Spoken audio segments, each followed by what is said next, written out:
Hello friends, welcome to civil knowledge challenge. Civil knowledge চ্যালেঞ্জে সবাইকে স্বাগত জানাই। আমি শুভঙ্কর। আজকে আমরা এফওবির এক্সকাভেশন লেভেলটা চেক করব। তো রেল লাইনের রেসপেক্টে কতটা ডেপথ হবে সেটা দেখবো আর কি। তো মেশিনটা সেট করলাম, বাবেল করা হলো। তো তোমাদের সবাইকে দেখিয়ে দিচ্ছি কোথায় লেভেলটা চেক করব। জেসিবি দিয়ে এক্সকাভেশন করা হচ্ছে।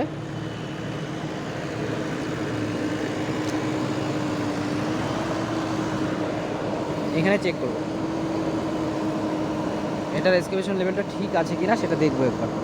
ঠিক আছে বন্ধুরা, সঙ্গে থাকো, দেখতে পারবে অবশ্যই। রিডিং আসলো 1.975। আমাদের স্টাফ রিডিং আসলো 1.975। তারপরে এইসব ডাটাগুলো প্লাস করেছি। তো কোথা থেকে এইসব ডাটাগুলো পেয়েছি সেটা একবার দেখিনি, ড্রয়িংটা একবার দেখিনি খুলে। তো বন্ধুরা দেখো, এখানে রেল লেভেলে আমি স্টাফটা বসিয়েছিলাম, এখানকার লেভেলটা নিয়ে নিয়েছি এই রেল লেভেলে। তারপর রেল লেভেল থেকে 2.5 প্লাস 300 mm সোলিং আছে এখানে, প্লাস 100 mm নিচে একটা পিসিসি আছে। তো সম্পূর্ণটা প্লাস করলে এখানে আমি পেয়ে যাচ্ছি স্টাফ রিডিংটা।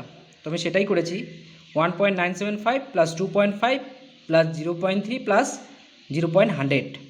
তো এটা করার পর আমি 4.875 পেয়ে গেছি, যেটা আমার স্টাফ রিডিং হয় বন্ধুরা।